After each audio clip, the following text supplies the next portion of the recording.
Shalom, guys. Welcome back to another episode here at Yashav U Ministries with Casa de Israel Yara. I thank you for being here. If you like the content that we have on our channel, please like and subscribe. And if you have any questions, comments, concerns, please leave it on the comment section down below. Also, our congregation has an integration into Faith Life and Faith Life app. faithlife.com, right? And our congregation is going to be streaming the teachings through Faith Life. And putting up announcements. So if you want to download the app, it's a Faith Life app or faithlife.com, and you'll be able to find us there as well. With that being said, let's get started with the teaching. So, Parasha Chukat, right? So, resuming a little bit what we've been talking, right? Because in my teachings, there is a lot of things that we don't touch. But my goal, right, my target audience obviously is my youth and any youth that is willing to listen, and anybody else that's willing to listen to the Hebraic roots of their faith, meaning that there is a truth to the Bible, right? And so my goal and the beginning of our channel and our teaching is that I want to teach you the morale, right? The moral purity and teaching that Elohim is trying to teach Israel right now, right? Before we can get into all the legal matters, right, we need to understand in the spiritual matter, right? We have to understand the moral, right? And the moral leads you to spiritually, meaning that if you're morally established correctly, right, with Elohim, then it will connect you spiritually with him, right? And that is what Israel is having a problem right now, right? Because they are in a time, right, where they have overcome and have gone through, a lot of things in their life, meaning that they were in Egypt, right? In Egypt, they have many gods, right? And culturally, in the ancient Near East, there's many gods. And so now they are held to the one true God, right? Who has delivered them and saved them. And so they are struggling with this moral battle, right? From coming from the world, right? Where there's lies, there is deception, right? Demons, magic, right? And then you come into reality, right? And it's not so much about the demons and what other people are doing. It's mainly on you, right? Right? When you come into Elohim, you come into Torah, you understand that there is no demon that can control you and your morale, right? You have control of yourself. We have control of who you are, and you have control of how you are going to live. Meaning that, are you going to live the way that you want morally that might dishonor God, or are you going to live how you want that is going to honor God? So that is the struggle that Israel is having right now, right? Last week we saw Korah, the rebellion, right? We have seen them complain, right? And so right now Israel is in the desert, is in the wilderness, right? Bamidbar, and they're in the wilderness, and they're alive, right? But I feel like they're spiritually and morally dead. Why? Because now, after the judgment of them not going into the land, right, because of them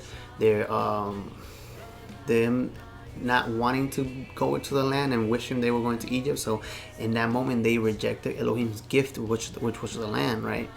And by them doing that, right, the bad report of the spies, they have been told that for 40 years, for the 40 days that they were there, they're not gonna go into the land. They were gonna be wandering in the desert and die there, right? So all these leaders in their generation was gonna go in for them, or on behalf of them.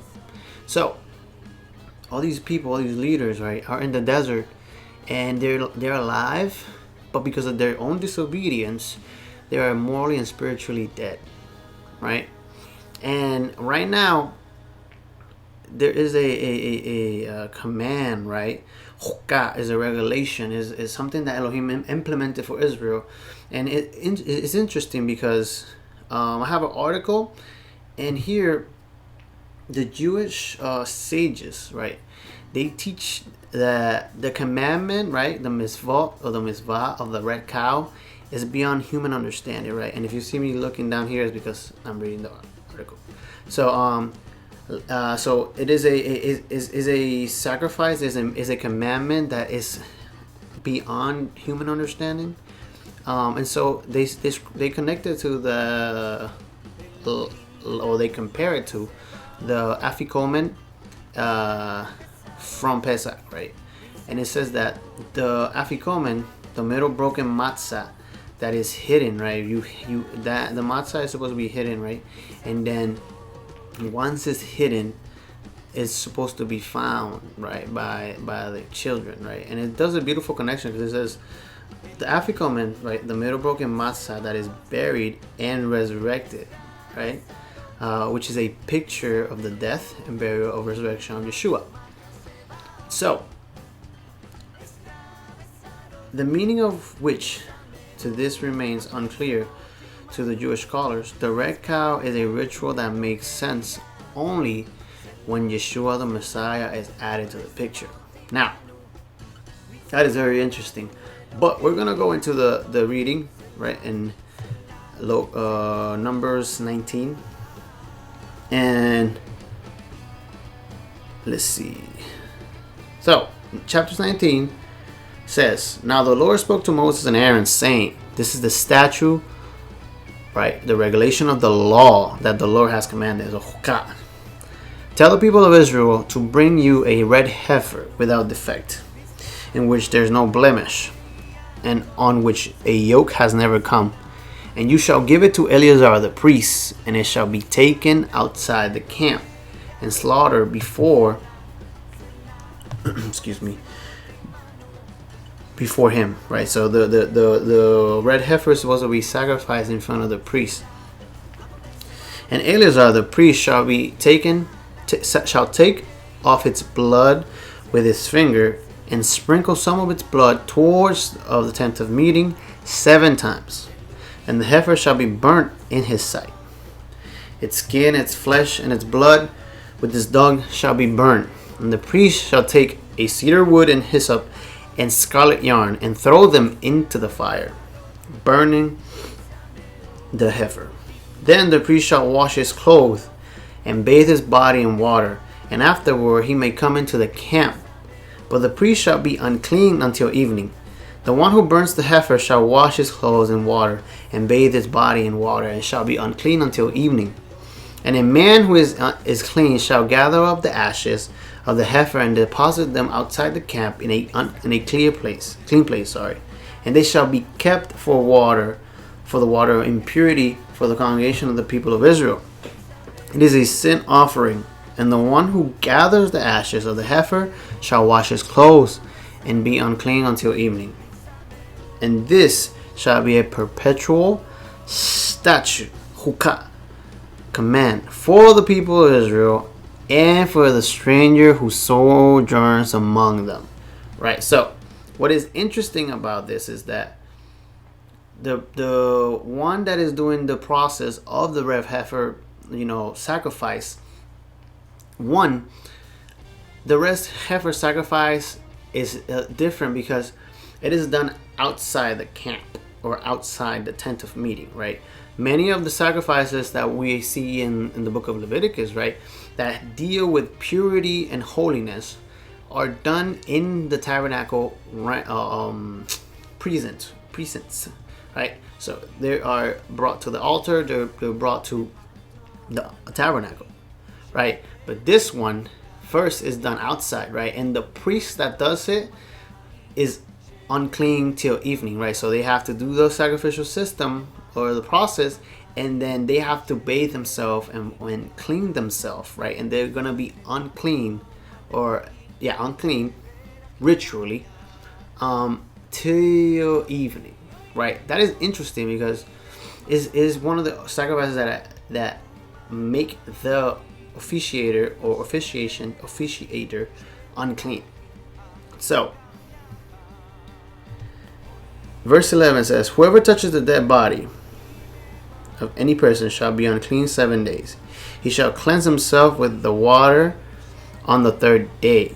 Right. So the sacrificial water, right, with the red heifer's ashes, right, they shall take it. So they cleanse themselves, and then with the water on the third day and on the seventh day, and so be clean.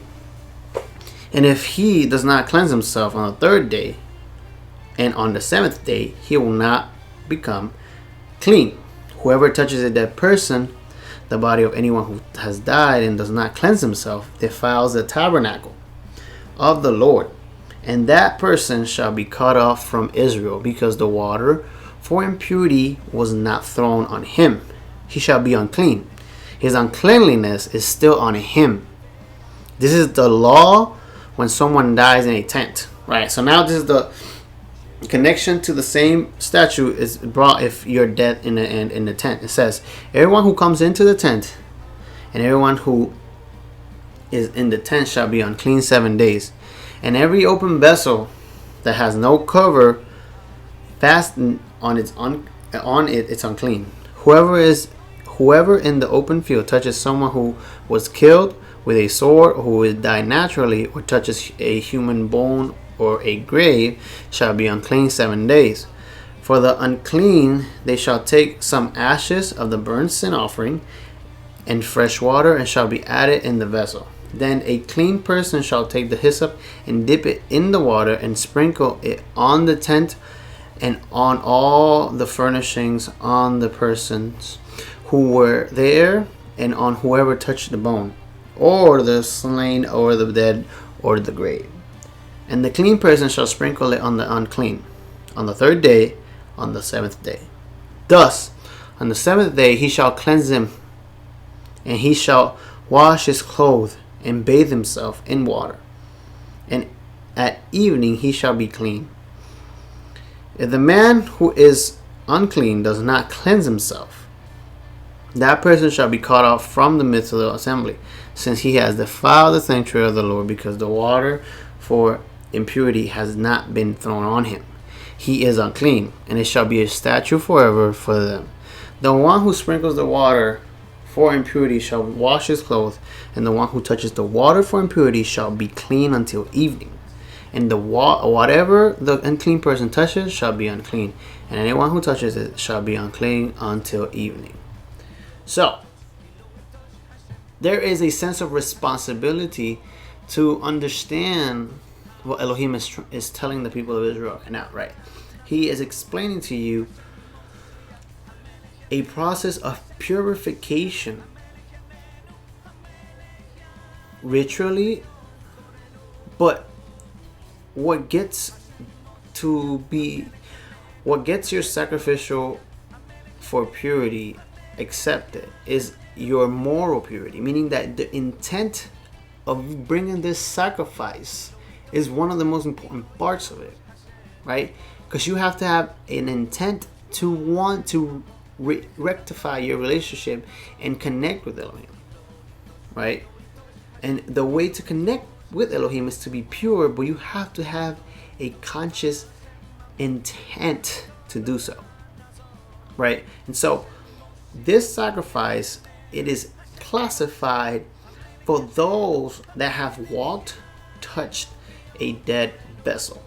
Now, it's very interesting because this command is given to the people of Israel right now, right? And so they have seen death, right? They have seen Adav and Abihu. They have seen everybody, the people that have complained, right? They've seen Korach, right? They have seen all these people in disobedience, right?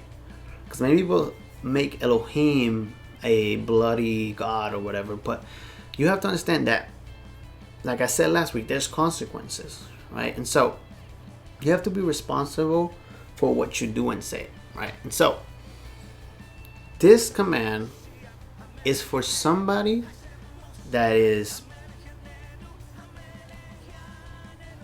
ritually impure by touching, walking next to or over a dead vessel or grave. Okay? So, now the article that I was reading to you guys says the following. While the symbolism of the red heifer was to Jewish Torah scholars admittedly incomprehensible to human reason, By the Second Temple era, they began to speculate about its spiritual significance in their Agadic literature. Some felt that it was an atonement for the sin of the golden calf. Others viewed it as somehow relating to the Azazel or scapegoat and the bullock sin offering for Yom Kippur, since all were sacrifices outside the camp of Israel. Right, so this sacrifice is a chata'at. Chata'at means a cleanse, meaning that it works as a detergent, right?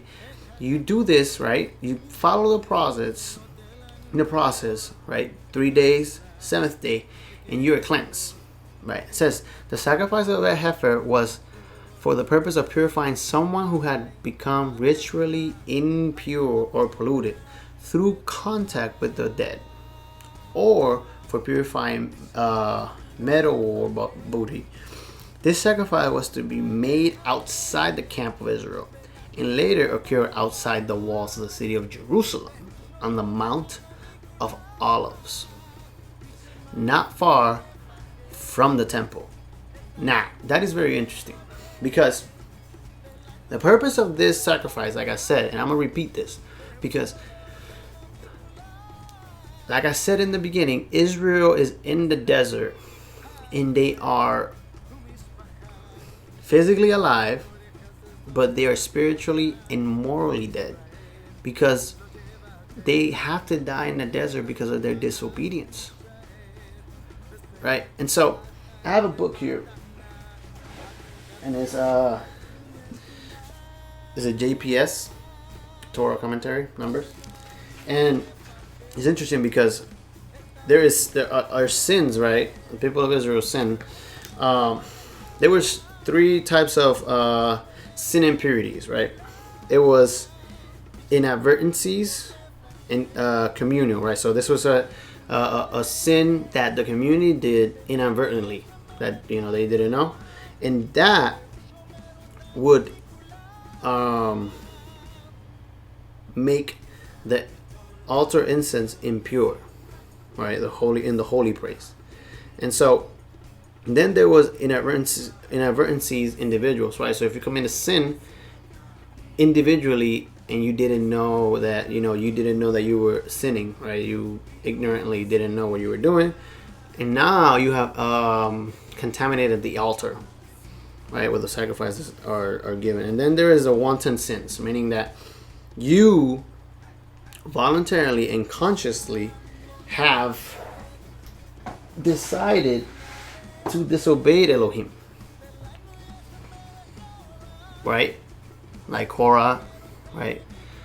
Like the 12 spies, like the people that have rejected the food, the water, right? And dishonor Elohim, voluntarily knowing they decided to go against that. Go against what it was established to them. Now, it says, the concept of the camp signifies outside or away from the divine's presence, or the Shekinah, which is a term to describe the presence of Yahweh, meaning outside the tabernacle courtyard, right? So this sacrifice was to be taken away from the presence of Elohim. The heifer was to be 3 to 5 years of age and totally red in color, blemish free, and to have never borne a burden, or according to Jewish tradition, to be without a single black or white hair on its body. The animal was slaughtered with the priest sprinkling its blood 7 times towards the tabernacle entrance. Later, this occurred in the temple. The entire carcass was then burned on the wood pyre into the fire, where tossed cedar wood, hyssop, and scarlet thread, right? So that's the commandment, right? The ashes were then divided into 3 portions. 1 part was kept in the secure place on the Mount of Olives. During the Second Temple period, 1 part was kept in the area immediately outside the wall of the temple courtyard, and 1 part was divided among the priests throughout the temple service, were then mixed with fresh water in Jerusalem from the pool of Siloam, and then called waters of separation. right? So of cleaning, of cleanness of impurity. Others disagree, arguing that the plain Peshat meaning on the text does not speak of the red heifer atoning for sin. This is an interesting debate, but regardless of what Jewish sages think, the ritual of the red heifer shows strikingly parallels to Yeshua's salvific work at the cross, as we discussed. So, now, the red heifer has a connection to our Messiah, right? Because as we see here, the red heifer was supposed to be taken outside the camp and done outside the camp, away from the presence of Elohim, right? And so it was done in the tabernacle, and it was done in the temple period, right? So Yeshua, our Messiah, was taken from the temple, or from Jerusalem into the Mount of Olives, and there he was crucified and sacrificed. He atoned as an atonement for us, right? And it's interesting because in Ezekiel, it's a very famous portion. It says the following.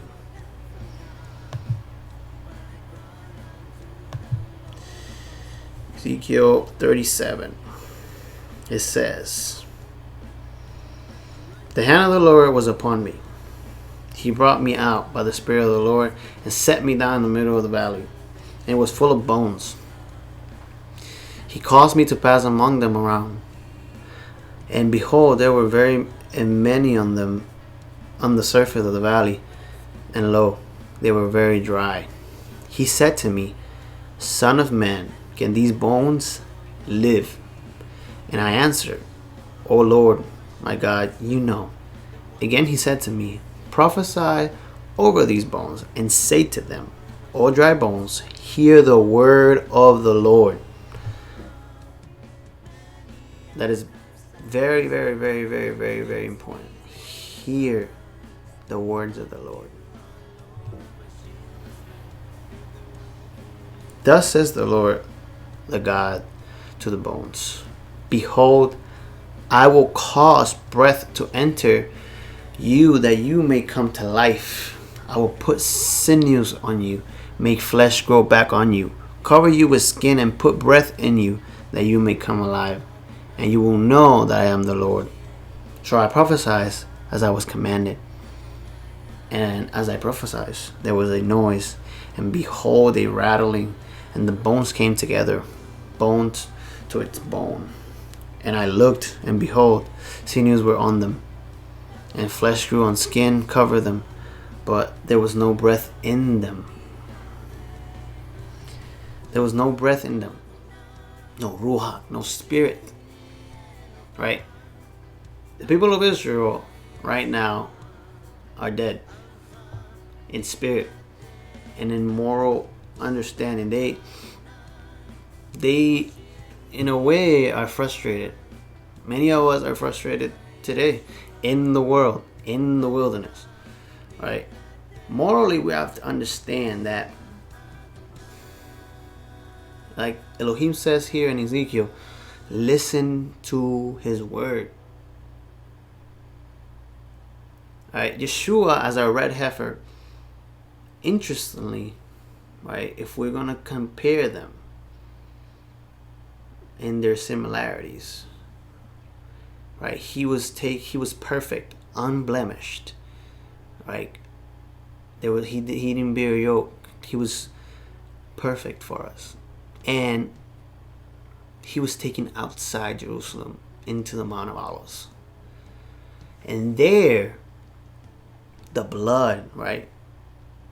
The ashes, the scarlet yarn, the hyssop, the cross. There he was taken and put in the Mount of Olives. And he was directly in front of the temple. And the father turned his face away to not see Yeshua's personal sin offering that he was doing for the people, so that as he died and resurrected on the third day and cleansed us to give us access ritually, because there's a moral aspect to this, right? Yeshua gives us life, just like the red heifer gives the one that walks next to a corpse, or maybe you are the corpse, right? Or touches somebody that is dead. And that red heifer sacrifice purifies you and gives you life, cleanses you, so that you can connect to Elohim. The people of Israel lost that, and us in the nations didn't have that. We didn't have that connection. We were dead. Not literally, but spiritually, we didn't understand that besides the mystic part of the Bible, there is a solid foundation and moral truth. That is obedience to Elohim, right? Obedience to his word. Listen, pay attention, right? And I repeat this in all my teachings because it has to be understood. Because Elohim himself repeats it to Israel many times. How many times are you going to disobey me? How many times are you not going to listen to me? And you can understand there that there is a moral problem with the people. And today we have it. We have a moral problem and understanding that we need to listen. Right? Last week we understood that we need to listen to our leaders as long as they hold themselves to Elohim and the Torah. We have to listen to our leaders because we have grown into this mentality that we're entitled to something. Yeshua gives us life, gives us access, but there's a moral understanding that we need to be born again, right? The concept of being born again doesn't mean that because you say, I believe in Yeshua, I'm born again. No. You say you believe in Yeshua, and in the moment that you start acting according to the commandments, you're born again. The moment that you start understanding that you have to change, the Bible is not always gonna connect with you, right? The Bible is not always gonna tell you that whatever you want to do is exactly what you should be doing. The Bible is sometimes gonna tell you you need to stop doing that. And why do I say this? Because Ezekiel tells us that the following. Let's read it. So he says, there was no breath in them.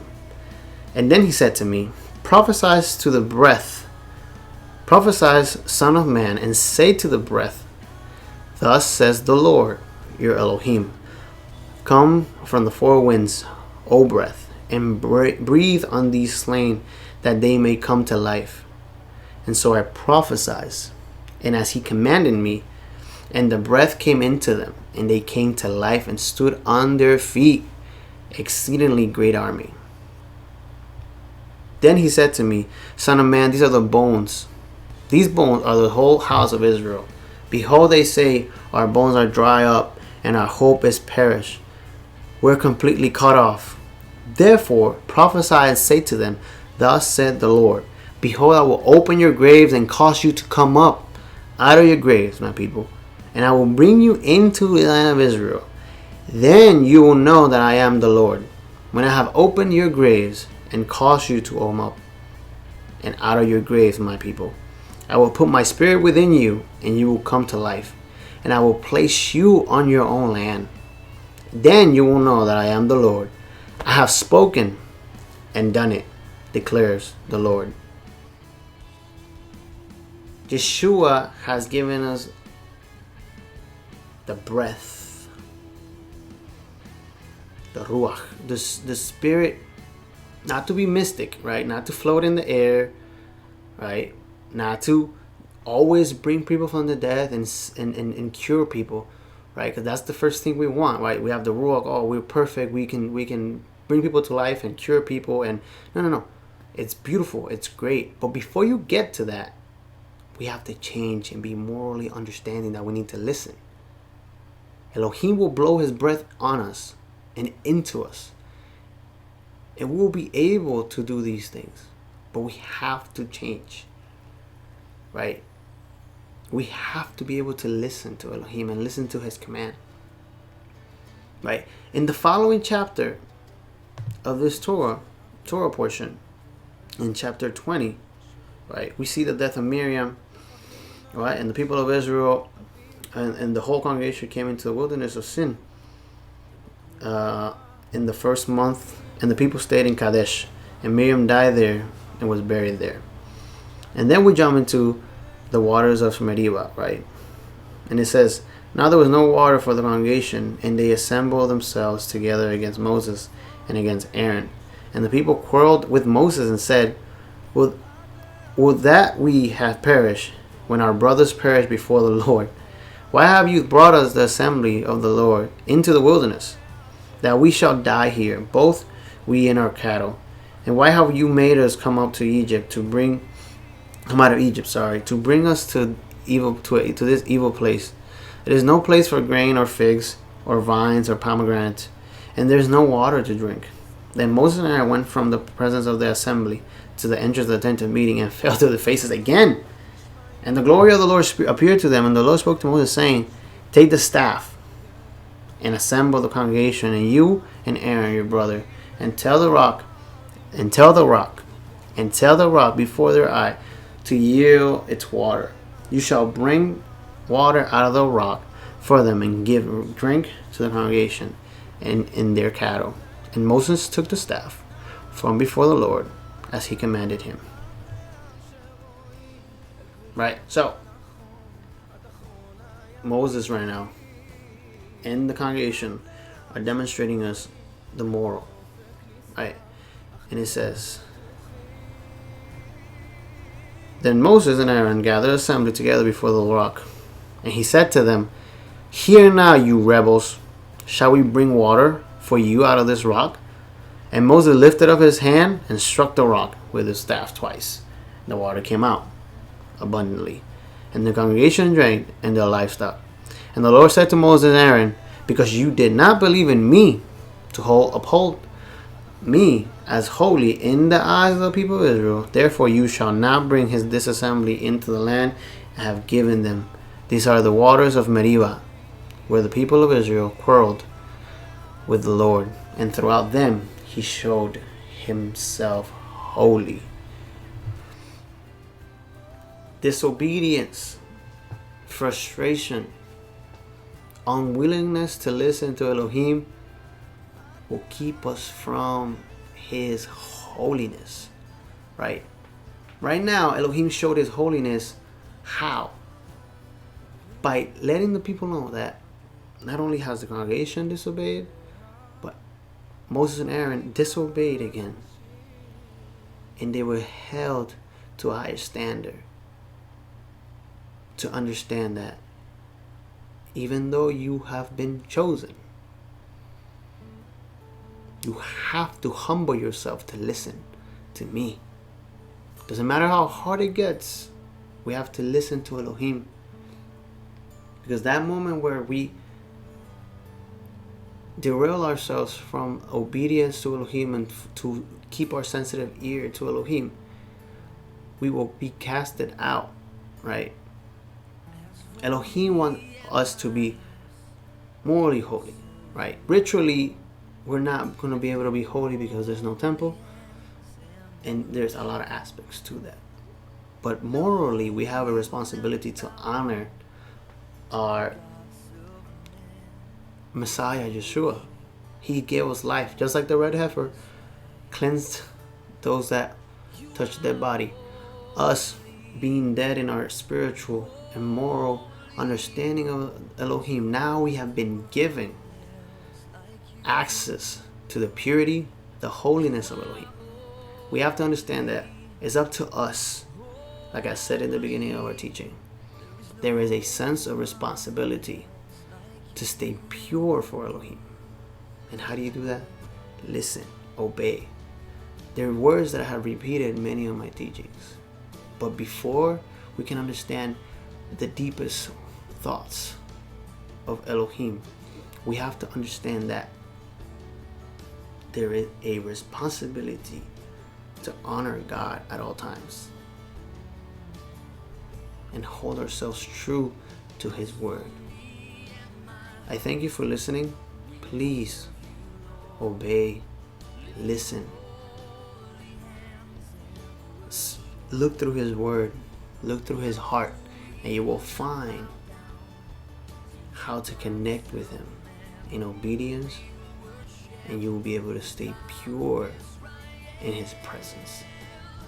Thank you for watching. Have a great week. Shavua Tov. Shabbat Shalom. Thank you.